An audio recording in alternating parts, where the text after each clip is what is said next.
வாங்க எப்படி செய்யறதுன்னு பார்க்கலாம். நான் 2 சொம்பு தண்ணி வச்சிருக்கேன். அதுல கொஞ்சம் இஞ்சி தட்டி போட்டிருக்கேன். மிளகு, சீரகம், பூண்டு, கொஞ்சம் சோம்பு, ஒரு பட்டை போட்டிருக்கேன். எல்லாம் தட்டி வச்சிருக்கேன். ஒரே ஒரு தக்காளி, ஒரு சின்ன அரை வெங்காயம் மட்டும் தட்டி வச்சிருக்கேன். இதெல்லாம் நம்ம அதுல கொதிக்கிற தண்ணியில போடணும். பாருங்க, வெங்காயம் போட்டுட்டேன், சீரகம், மிளகு, இஞ்சி, பூண்டு எல்லாமே போட்டு வச்சுங்க. எல்லாமே ஒரு 10 நிமிஷம் கொதிக்கிட்டோம். நல்லா கொதி வரணுங்க. 10 நிமிஷம் மட்டும் நல்லா கொதிச்சாதான் சாரெல்லாம் இறங்கணும். பாருங்க, நல்லா கொதிச்சு வருது. காரத்துக்கு மிளகு போட்டிருக்கேன். தக்காளி ஒரே ஒரு சின்ன தக்காளி போட்டிருக்கேன். எல்லாமே போட்டு நல்லா கொதிக்க விட்டுடலாங்க. ஒரு 10 நிமிஷம் நல்லா கொதிக்கிட்டோம்.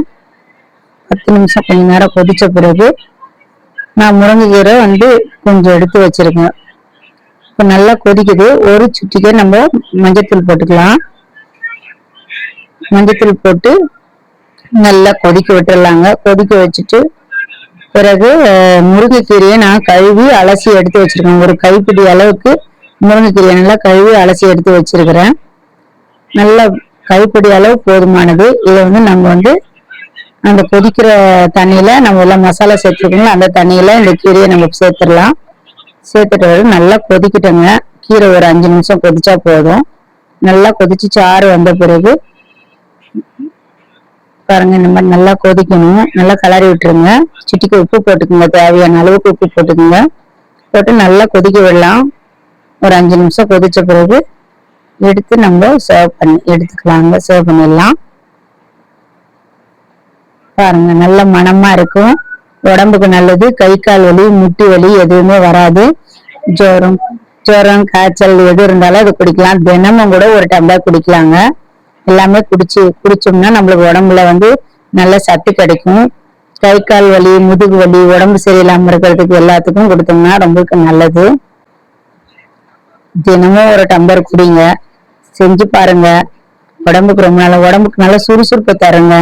டீ காஃபிக்கு பதிலா சாயந்தரத்துல கூட இந்த மாதிரி ஒரு சூப்பு செஞ்சு குடிக்கலாம். ரொம்ப சத்து உள்ளது கூட. இதுல ரொம்ப கால்சியம் சத்து இருக்குது. நல்லது உடம்புக்கு. முட்டி வலி, எலும்பு தேய்மானம் இதெல்லாம் எதுவுமே வராதுங்க. நல்லா இருக்கும். அதனால டெய்லி ஒரு டம்ளர் வச்சு குடிச்சு பாருங்க.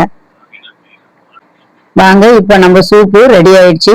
நல்லா கொதிச்சு வந்துருச்சு. இப்ப நம்ம எடுத்து ஒரு கப்புக்கு மாத்திக்கலாம். சுட சுட ஒரு கப்ல போட்டாச்சுங்க. சுட சுட போட்டு நம்ம குடிச்சுக்கலாம். ரொம்ப நல்லா இருக்கும். நான் இன்னைக்கு இதுதாங்க குடிக்கிறேன். நீங்களும் அதை செஞ்சு பார்த்துட்டு எப்படி இருக்குன்னு சொல்லுங்க. உடம்புக்கு ஆரோக்கியமான உணவு, நல்ல ஒரு சூப்பு செஞ்சு பாருங்க. கண்டிப்பா குடிங்க. சப்ஸ்கிரைப் பண்ணுங்க.